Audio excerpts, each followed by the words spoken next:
Assalamualaikum warahmatullahi wabarakatuh. Nama saya Menteri Santika.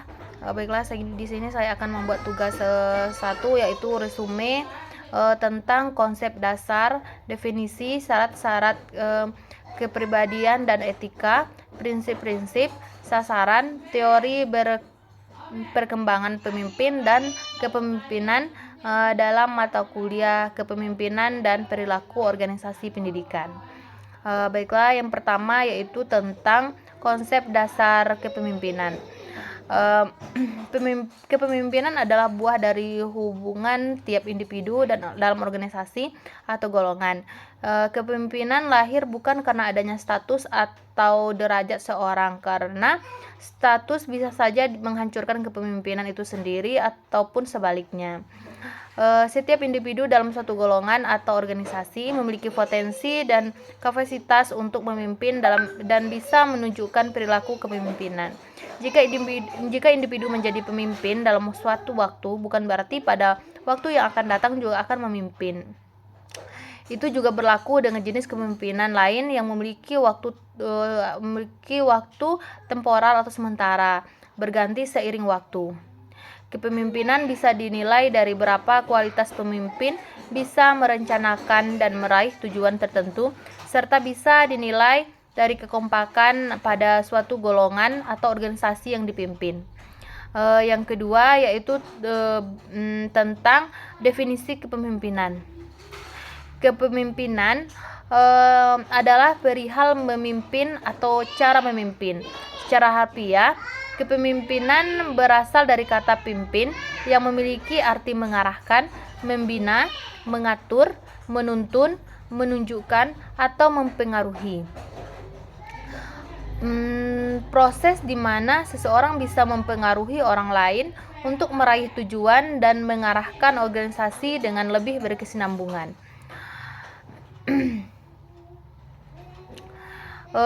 Kepemimpinan juga merupakan suatu ilmu yang mengkaji secara komprehensif tentang bagaimana mengarahkan, mempengaruhi, dan mengawasi orang lain untuk mengerjakan tugas sesuai dengan perintah yang direncanakan.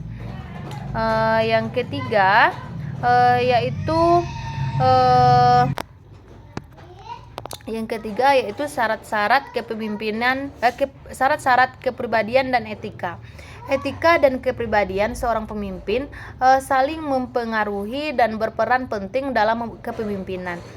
Etika adalah standar normatif berupa nilai-nilai moral, norma-norma, dan hal-hal yang dianggap baik. Etika berfungsi sebagai panduan, tuntunan dalam bersikap dan berperilaku menuju kehidupan yang lebih baik. Pada dasarnya, arti hakiki etika adalah determinasi pedoman untuk menjalankan apa-apa yang benar dan tidak melakukan apa-apa yang tidak benar. Dengan demikian, menjalankan suatu kehidupan beretika diyakini akan membawa kehidupan pada suatu kondisi yang lebih baik, yang tidak merugikan kehidupan di sekitarnya. Etika kepemimpinan mencangkup interaksi dan tanggung jawab pemimpin publik terhadap masyarakat luas, sektor bisnis, pihak asing, atau terhadap internal instansi publik itu sendiri. Hal ini mencangkup pula aspek sosial, ekonomi, politik, dan hukum pemerintah. Namun demikian, bahasan etika kepemimpinan dapat disederhanakan. Etika kepemimpinan yang baik dihubungkan dengan good governance, yakni terciptanya tata kelola pemerintahan yang baik diiringi dengan truth building oleh masyarakat dan sektor bisnis.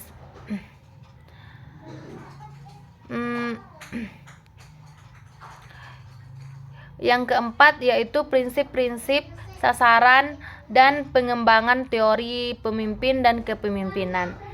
Prinsip adalah bagian dari suatu kondisi, realisasi, dan konsekuensi.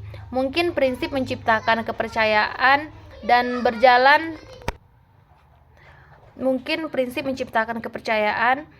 berjalan sebagai buah kompas atau petunjuk yang tidak dapat berubah. Prinsip merupakan suatu pusat atau sumber utama sistem pendukung kehidupan yang ditampilkan dengan 4 dimensi seperti keselamatan, bimbingan, sikap yang bijaksana, dan kekuatan. Karakteristik seorang pemimpin didasarkan kepada prinsip-prinsip adalah sebagai berikut, yaitu seorang yang belajar seumur hidup. Yang kedua yaitu berorientasi pada pelayanan. Yang ketiga yaitu membawa energi yang positif. Yang keempat yaitu percaya pada orang lain. Yang kelima keseimbangan dalam kehidupan. Yang keenam melihat kehidupan sebagai tantangan. Kemudian yang ketujuh yaitu sinergi. Yang pertama tadi yaitu tentang seorang yang belajar seumur hidup, artinya itu tidak hanya melalui pendidikan formal tetapi juga di luar sekolah. Contohnya belajar melalui membaca, menulis, observasi, mendengar, mempunyai pengalaman yang baik maupun yang buruk sebagai sumber belajar. Yang kedua tadi yaitu berorientasi pada pelayanan. Seorang pemimpin tidak dilayani ataupun melayani, sebab prinsip pemimpin dengan prinsip melayani berdasarkan karir sebagai tujuan utama. Dalam memberi pelayanan, pemimpin seharusnya lebih berprinsip pada pelayanan yang baik. Yang ketiga yaitu membawa energi yang positif. Setiap orang mempunyai energi dan semangat. Menggunakan energi yang positif didasarkan pada keikhlasan dan keinginan mendukung kesuksesan orang lain.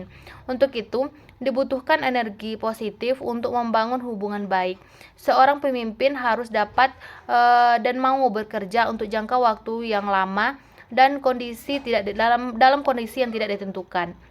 Yang keempat tadi yaitu percaya kepada orang lain.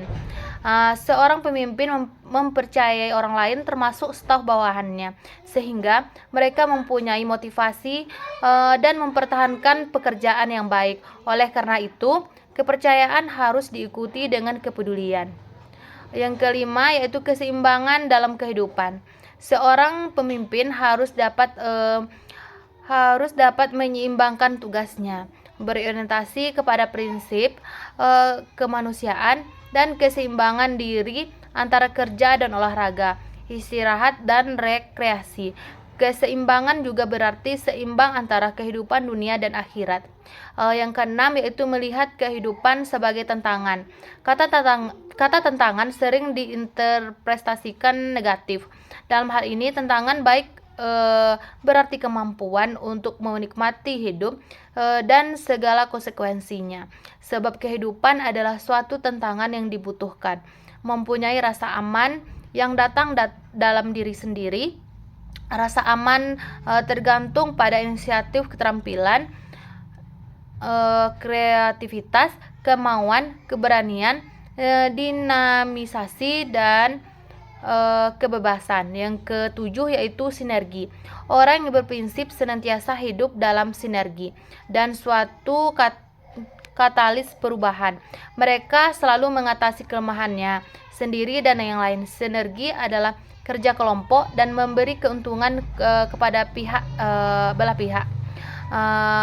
Itulah resume untuk pertemuan pertama, yaitu tentang konsep dasar, definisi, syarat-syarat kepribadian dan etika, prinsip-prinsip, sasaran, teori perkembangan kepemimpinan dan kepemimpinan. Assalamualaikum warahmatullahi wabarakatuh.